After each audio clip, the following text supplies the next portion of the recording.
बिहार के बेतिया की, जहां पर महज एक दिन में 2 लाशें बिछा दी गई। महज 7 दिन में 10 लोगों को कफन उड़ा दिया गया।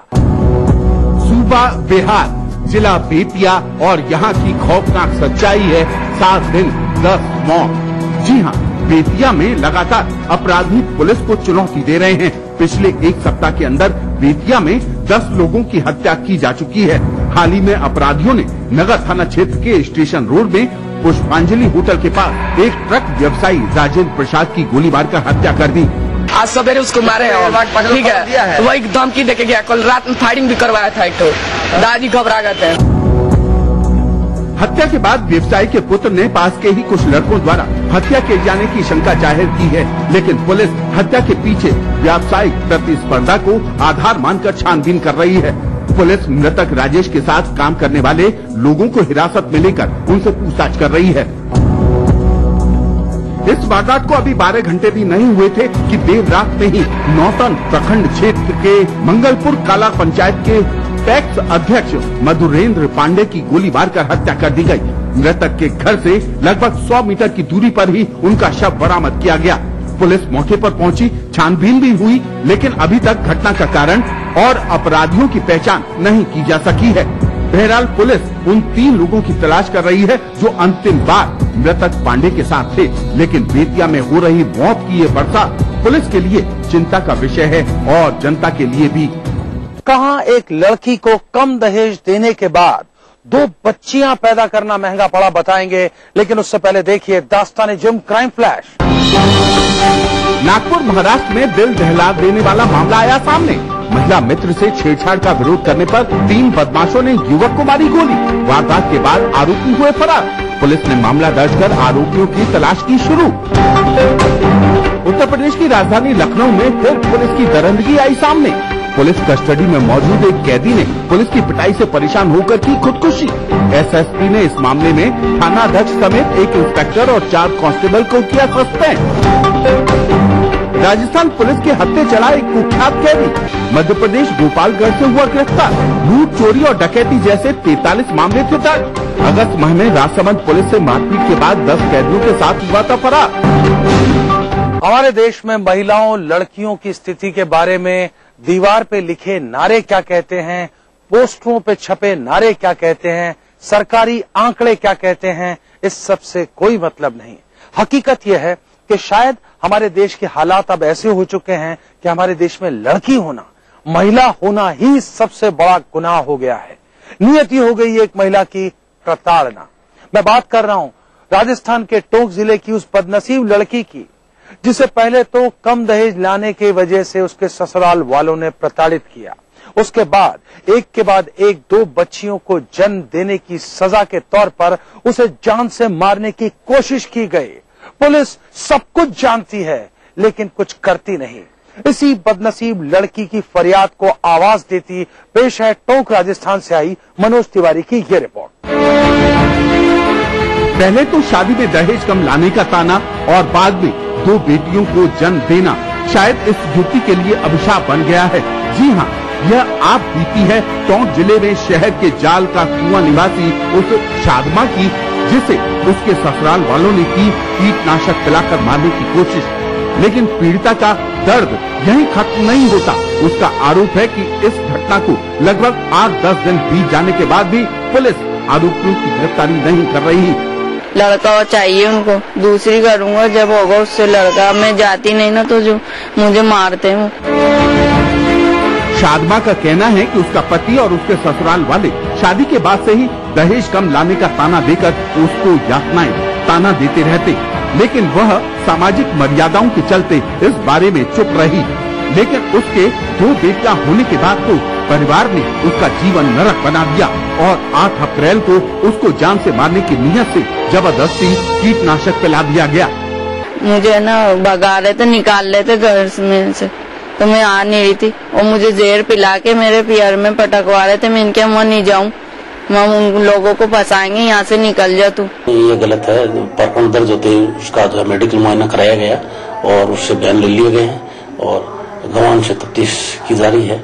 जैसा प्रकरण होगी सूरत होगी प्रकरण का शीघ्र निस्तारण किया जाएगा।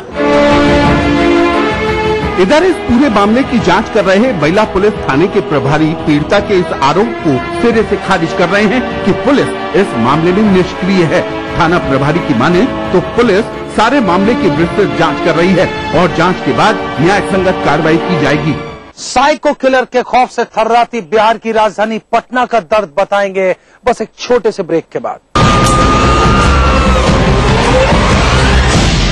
ऑफिस जाते हो मतलब तुम ही काम करते हो। एक दिन जी के देखो मेरी लाइफ। एक दिन मेरी लाइफ जियो, पता चलेगा। Idea. Ajay sales at out, need you here right now. मेम साहब मैं काम पे 2-3 दिन नहीं आई। वर्मा फुल पैनिक है, अपनी छुट्टी प्लीज पोस्टपोन कर दे। मैडम आर्टिकल का डेडलाइन आ जाए। मैडम पानी नहीं आएगा, भर के रखना। Ajay you have to go to Indore.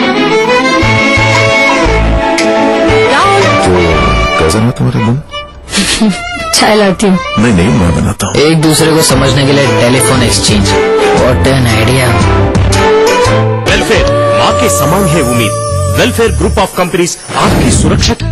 नई वीट हाइड्रो रिस्टोर क्रीम बालों को गहराई से हटाए और स्किन के मॉइस्चर को लौटाए जो दे मुझे स्मूथ और ग्लोइंग स्किन। वीट एक खूबसूरत एहसास। NSIBM, one of the best B school of India. NSIBM provides you a world-class learning atmosphere. Your dream comes true. NSIBM Jamshedpur. Rahul group of companies, सुनहरे भविष्य के शपथ। राहुल राइसी। Burnpur cement, super strong cement. मम्मा सूरज को गर्मी क्यों नहीं लगती? क्योंकि वो आसमान के टुकड़े से नहाता है। आसमान का टुकड़ा? आसमान के टुकड़े से नहाए, बादलों को छाया बनाए, झिलझिलाती को झिलझिलाती बनाए। ग्लिसरीन और मिंट एक्सट्रैक्ट से भरा बेस बनाए रखे त्वचा को सॉफ्ट और फ्रेश समर्स में भी। अब आपको गर्मी नहीं लगती? मासूम त्वचा, मासूम बेस। आवारा हूँ या गर्दिश में हूँ, आसमान का तारा हूँ। लेके पहला पहला प्यार भर के आँखों में खुमार, जादू नगरी से आया है कोई जादूगर। ये रातें, ये मौसम, नदी का किनारा, ये चंचल हवा। कहा दो दिलों ने तुम्हें कभी हम न होंगे जुदा। भूली रे बिसरी की देखना ना भूली। क्या आप अपने चेहरे पर कील मुहासों के दाग धब्बों झाइयों से परेशान हैं? तो इनसे छुटकारा पाने का एकमात्र समाधान मेलाज स्किन क्रीम। एली फार्मास्यूटिकल्स द्वारा निर्मित। प्राचीन संस्कृति की पहचान लेकर आज का बिहार बढ़ चला है नई दिशा में, नई आशाएं लेकर। और उस राह पर घटी हर एक घटना करती है असर जनता पर, प्रदेश को देती है नया मोड़, तय करती है आगे की राह। इस तरह बनती है खबर अपने बिहार की खबर, अपना बिहार इस समय पर। इस न्यूज के सह प्रायोजक हैं ग्रिजली विद्यालय Koderma. World famous for me mobile, रॉमी मोबाइल, मोबाइल फॉर मी। टोरियम वर्ल्ड स्कूल, 2 कदम आगे। अग्रणी infra developers private limited. Kerala Ayurveda treatment centre, lake avenue, Kanker road, Ranchi. Little wing school, Krishna Nagar, Booti More, Ranchi. Yamuna Awas developers India private limited. NSIT Bihta Patna Bihar.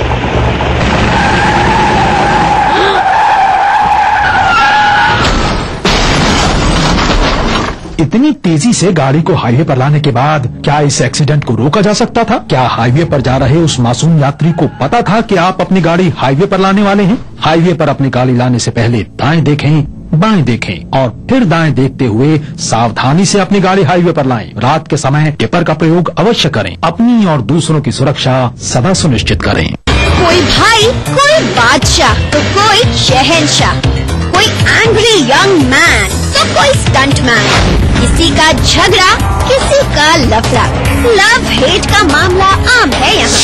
सुर्खियों में रहने की अदा खूब आती है इन्हें।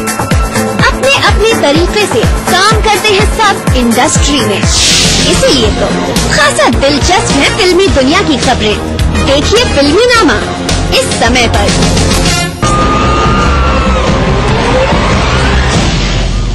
बिहार में पिछले 2 महीनों में 2 साइको किलर्स की गिरफ्तारी हुई है। पहला वो जो कि बच्चों के साथ अप्राकृतिक यौनाचार कर उन्हें ईंट से कुचलकर मार देता था।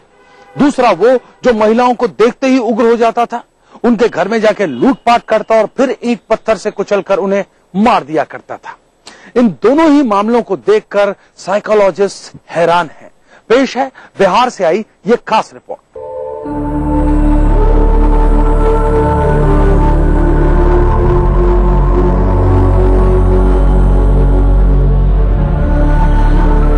राजधानी पटना में छाया हुआ है खौफ साइको किलर का। हाल के दिनों में पटना पुलिस ने एक ऐसे साइको किलर के काले कारनामों का उद्भेदन किया जिसे देख आम लोगों के साथ पुलिस भी सोच में पड़ गई। ऐसे किलर की दरिंदगी देखकर लोगों के रोंगटे खड़े हो गए। साइको किलर के द्वारा किसी वारदात को अंजाम देने की ये पहली घटना नहीं। बीते फरवरी माह में भी पुलिस ने एक ऐसे ही किलर गैंग को धर दबोचा था। उससे पूछताछ के दौरान जो खुलासा किया वो काफी चौंकाने वाला था। आखिर कौन है साइको किलर? उसने कैसी घटना को दिया अंजाम? क्यों खौफजदा हैं राजधानी वासी?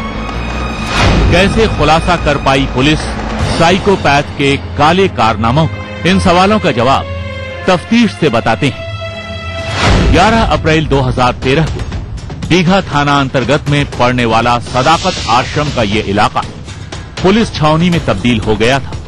पुलिस वहां के बागीचे से एक 10 वर्षीय बच्चे का शव बरामद करती।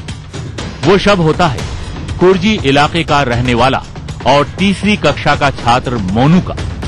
मोनू की हत्या ईंट से कुचलकर कर दी गई थी।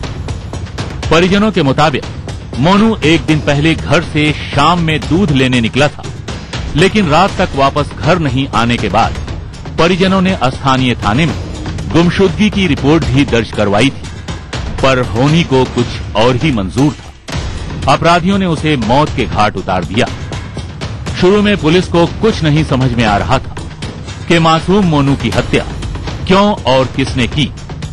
आरंभ में घटनास्थल के पास से शराब के पाउच और गांजे की पुड़िया भी बरामद की गई, पर तब तक वो किसी निष्कर्ष तक नहीं पहुंच पाई। जांच के लिए FSL की टीम और डॉग स्क्वाड को लगाया गया ताकि वैज्ञानिक तरीके से जांच की दिशा आगे बढ़े। ये केस पुलिस के लिए एक बहुत बड़ी चुनौती थी। महज कुछ घंटों के भीतर ही पुलिस ने इस मर्डर मिस्ट्री की गुत्थी सुलझा ली। सामने जो सच्चाई उभर कर आई वो दिल दहला देने वाली थी। पुलिस की गिरफ्त में आए इस हत्यारे को देखिए। इसने मोनू की हत्या किसी रंजिश में नहीं किया, बल्कि अपनी हवस को मिटाने के लिए उसे मौत की नींद सुला दिया।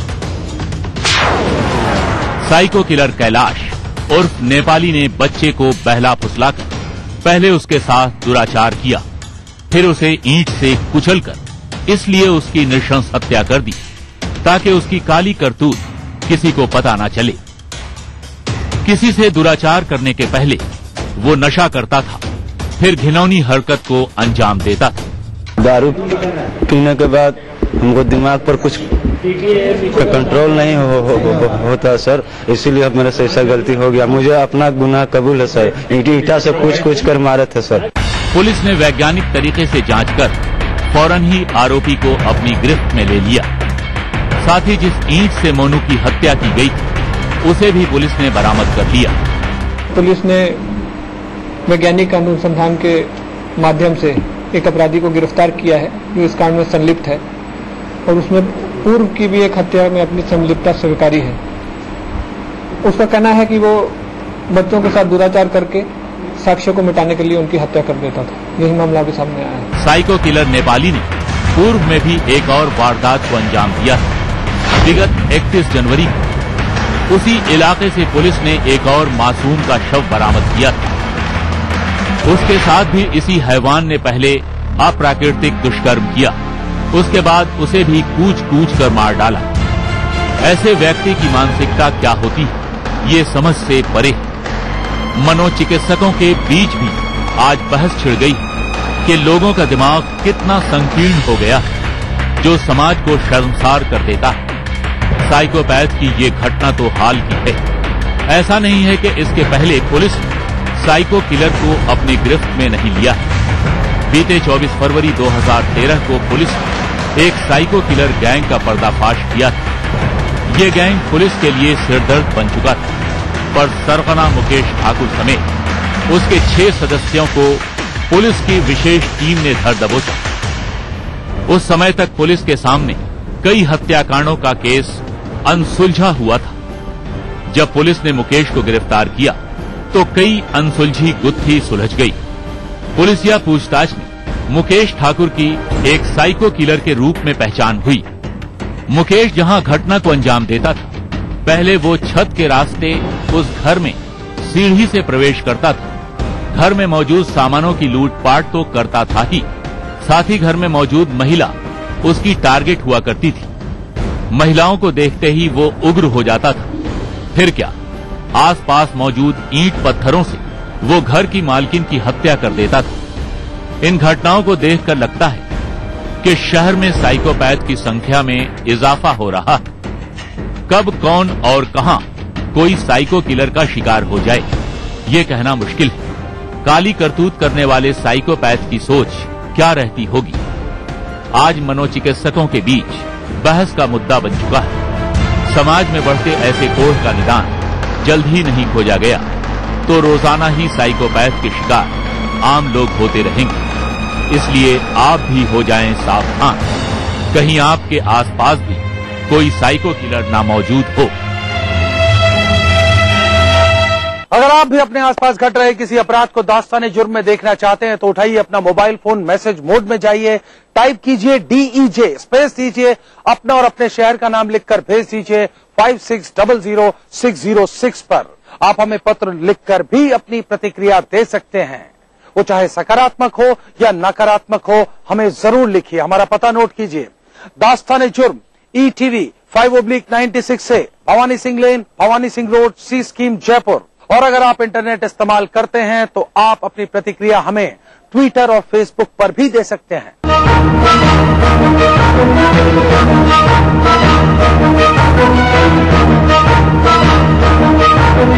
दास्ताने जुर्म के आज के सफर में बस इतना। इसी वक्त इसी चैनल पर फिर हाजिर रहूंगा। हमेशा की तरह वादा कीजिए, तब तक आप सब रहेंगे सतर्क और होशियार।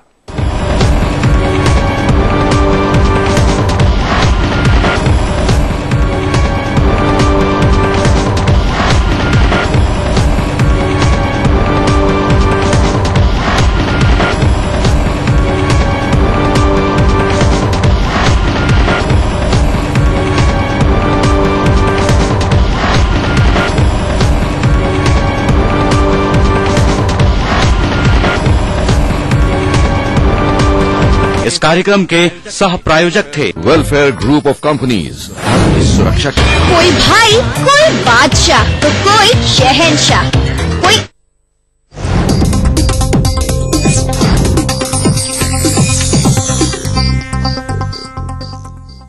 इस न्यूज के सह प्रायोजक हैं नेवरलाइट real con infrastructure limited, Dhanbad, Jharkhand.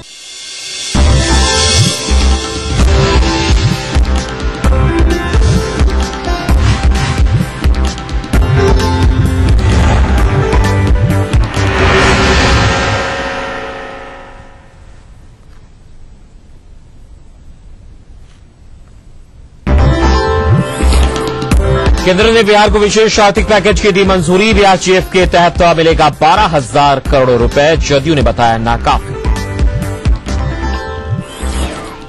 JDU के साथ समझौते की मूड में भाजपा, नीतीश के पाले में फेंकी गेंद। कोर कमेटी की बैठक में मिशन 2014 पर मंथन।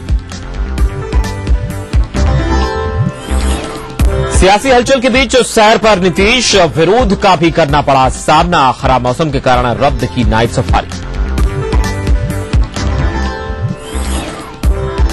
शिवहर में लालू की सभा से पहले भिड़े राजद की दो पूर्व सांसद। मंच पर बैठने को लेकर रघुनाथ झा और अनवारुल हक में भिड़ंत। और रामनवमी कल, पटना महावीर मंदिर में सभी तैयारियां पूरी, सुरक्षा के पुख्ता इंतजाम।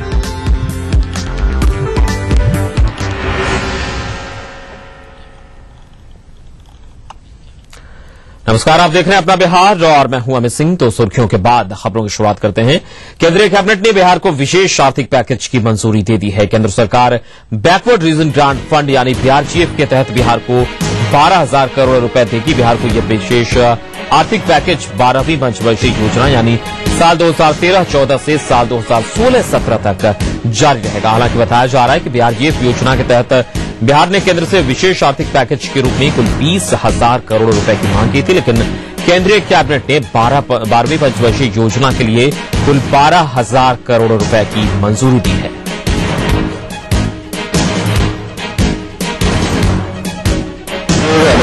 Cabinet Committee on Economic Affairs has given its approval to continue the special plan for Bihar in the remaining 4 years, 2013-14 to 2016-17 of the 12th five-year plan period, with a total allocation of rupees 12,000 crores for the entire 12th plan period. The special plan for Bihar was funded under the erstwhile Rashtriya Sam Vikas Yojana RSVY during the 10th five-year plan, with an annual allocation of rupees 1,000 crores on a 100% grant basis. The special plan continued to be funded under the backward regions grant fund during the first 3 years of the 11th five-year plan, that is from 2007-8 to 2009-10, with the same allocation, that is rupees 1,000 crores per annum on a 100% grant basis. वहीं जदयू ने केंद्र की ओर से बिहार को विशेष आर्थिक package की मंजूरी नाकाफी बताया है। पार्टी के बिहार प्रदेश अध्यक्ष वशिष्ठ नारायण सिंह ने कहा कि केंद्र को ये रकम बढ़ानी चाहिए। पर शासन संचालन के माध्यम से, नीति के माध्यम से और स्पष्ट सोच के माध्यम से और विजन के माध्यम से बिहार ने काफी प्रगति किया। इसको तो केंद्र को महसूस करना चाहिए और केंद्र को ये बिहार की जितनी मांग है उससे अधिक देना चाहिए। मंत्री भी स्वीकार करते हैं, केंद्र के जो मंत्री आते हैं, कि बिहार प्रगति कर रहा है। तो प्रगति में यदि बिहार की जो चाह है उसमें भी रोड़ा अटकाया जाता है तो बिहार कैसे प्रगति कर सकता है। इसलिए हम अभी भी उम्मीद करते हैं कि बिहार को 20,000 जो करोड़ की मांग है वो जायज है, इसको पूरा करने का प्रयास करना चाहिए। आगे बढ़ते हैं। दिल्ली में बिहार भाजपा कोर कमेटी की बैठक में भाजपा जदयू रिश्तों पर चर्चा हुई। हालांकि बैठक के दौरान भाजपा आज किसी ठोस नतीजे पर नहीं पहुंची। बैठक में इस बात पर चर्चा जरूर हुई कि भाजपा अपनी ओर से कोई कठोर कदम नहीं उठाएगी और न ही पार्टी अपनी तरफ से गठबंधन तोड़ने की पहल करेगी। यानी भाजपा ने इस बार भी मुख्यमंत्री नीतीश कुमार पर के पाले में ही गठबंधन के भविष्य की गेंद फेंक दी है। बैठक की अध्यक्षता पार्टी के राष्ट्रीय अध्यक्ष राजनाथ सिंह ने किया। इसके साथ ही बैठक में मिशन 2014 पर चर्चा हुई। पार्टी ने बिहार के कुल 40 लोकसभा सीटों की समीक्षा की और नेताओं और कार्यकर्ताओं को बूथ लेवल पर पार्टी को मजबूत करने का दिशा निर्देश दिया। बैठक में अरुण जेटली, धर्मेंद्र प्रधान, बिहार भाजपा के प्रदेश उपाध्यक्ष मंगल पांडे, उप मुख्यमंत्री सुशील कुमार मोदी, मंत्री अश्विनी चौबे, शहनवाज हुसैन, राजीव प्रताप रूढ़ी और रविशंकर प्रसाद समेत कई नेता मौजूद रहे। और पिछले 17 साल से बिहार में बिहार की 10 करोड़ जनता के हित में जो गठबंधन चल रहा है उसको भारतीय जनता पार्टी जनता के हित में चला रही है और जो भी परिस्थिति का निर्माण होगा उसके बारे में केंद्रीय नेतृत्व को प्रदेश नेतृत्व ने अधिकृत भी किया है। पार्टी को पूरे बिहार में मजबूत करना है, इस तरह का निर्देश मिला है। बूथ लेवल के कार्यकर्ताओं को तैयार करना है और अभी से पार्टी की मजबूती में पहले से लगे हुए हैं और ताकत से लग जाना। तो भले ही भाजपा के राष्ट्रीय अध्यक्ष जदयू के साथ गठबंधन जारी रखने की वकालत कर रहे हो, लेकिन इस नौटंकी से परेशान बिहार विधानसभा के कई युवा भाजपा विधायक विधानसभा को भंग करने की मांग कर रहे हैं। नौटंकी कि केंद्र में अगर नरेंद्र मोदी आते तो हम समर्थन वापस ले लेंगे। बिहार के जनता को भी लग रहा कि ऐसा हो क्या गया कि वो अपने लाइन पर सही है, हम अपने लाइन पर सही है। तो दोनों दल को विश्वास, जनता का विश्वास लेने के लिए चुनाव में उतरना चाहिए। बिहार विधानसभा भंग होना चाहिए और लोकसभा विधानसभा ही एक साथ चुनाव होना चाहिए। तब जाके लगेगा कि बीजेपी के अंदर नैतिकता बचा है, जदयू के अंदर नैतिकता बचा है। वह जदयू के प्रदेश अध्यक्ष वशिष्ठ नारायण सिंह ने भाजपा प्रवक्ता शाहनवाज हुसैन के बयान का स्वागत किया है। का नाम बार बार कई वरिष्ठ नेताओं ने भी लिया है, तो मैं समझता हूं शाहनवाज साहब ने जो कुछ कहा है जेडीयू की तो जिम्मेवारी समझेगी। हम लोग अपना निर्देश देंगे, जो हमारे प्रवक्ता है कि संयम बरते, लेकिन जो उधर के इस ढंग के लोग हैं जिन लोगों ने बराबर निरंतर लगातार नीतीश कुमार के ऊपर प्रहार किया है, इसको नियंत्रण यदि किया जाए तो बात बहुत अच्छे ढंग से आगे बढ़ सकती है। उधर शेखपुरा में नगर विकास मंत्री प्रेम कुमार के कार्यक्रम में जदयू भाजपा के बीच दरार की झलक साफ साफ दिखी। यहां लगे बैनर में जदयू के सांसद भूदेव चौधरी और स्थानीय जदयू विधायक रणधीर कुमार सोनी का नाम लिखा हुआ जरूर था, लेकिन दोनों नेता कार्यक्रम से नदारद रहे। वहीं मंत्री की माने तो सांसद और विधायक व्यस्तता के कारण कार्यक्रम में शामिल नहीं हो सके, जबकि जदयू ने भाजपा पर पार्टी की उपेक्षा का आरोप लगाया है। लोगों से किया था करके सब लोग व्यवस्था रहती है, बहुत बार क्षेत्र जाकर रहते हैं। हमारा प्रयास हमेशा रहा है, दोनों दल के लोग बुलाते हैं, नागरिकों को बुलाते हैं। सुशील मोदी का कहीं बैनर में नहीं तस्वीर लगाया गया, जिम्मेदारी तो हमारी रही कि बैनर लगाने का करके। अब यहाँ पर नगर एक बॉडी है, नगर परिषद ऑटोनोमस बॉडी, उनके जिम्मे छाया कर इनको बुलाना है, इनका फोटो लगेगा, उनको चुनी हुई सरकार एक सरकार देगा। भारतीय जनता पार्टी के मंत्री से लेकर एक साधारण कार्यकर्ता तक सभी लोग उपस्थित थे, लेकिन खेद के साथ मुझे कहना पड़ रहा है कि जदयू के माननीय सांसद श्री भूदेव चौधरी जी को ना लिखित रूप में सूचना है, ना टेलीफोनिक सूचना है, दूरभाष से भी सूचना नहीं है। और माननीय विधायक रणधीर कुमार सोनी जी को, जो शेखपुरा विधानसभा क्षेत्र के स्थानीय विधायक हैं, उनको रात में 10 बजे टेलीफोन से मैसेज दिया गया। अब तो आलम यह है कि गठबंधन दल के नेता आपस में ही बिहार के विकास की क्रेडिट लेने की में जुट गए हैं। भाजपा जदयू के बीच आपसी तकरार के बाद दोनों दलों में इस बात की होड़ लग गई है कि बिहार के विकास में किसका योगदान रहा। भाजपा ने तो आज स्पष्ट तौर पर कह दिया कि नीतीश जिस विकास का ढिंढोरा पीट रहे हैं वो भाजपा के मंत्रियों के कारण हुआ है। जदयू के मंत्री तो बुरी तरह पीट गए। वहीं भाजपा के वार से तिलमिलाए जदयू ने भी जवाबी हमला बोला। देखिए रिपोर्ट।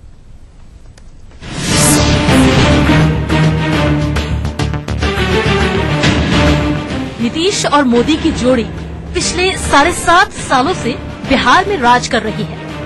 कभी ये सवाल नहीं उठा कि बिहार के विकास में किसका योगदान अहम है, लेकिन जब गठबंधन टूटने की कगार पर पहुंचा तो ये सवाल भी उठने लगा है।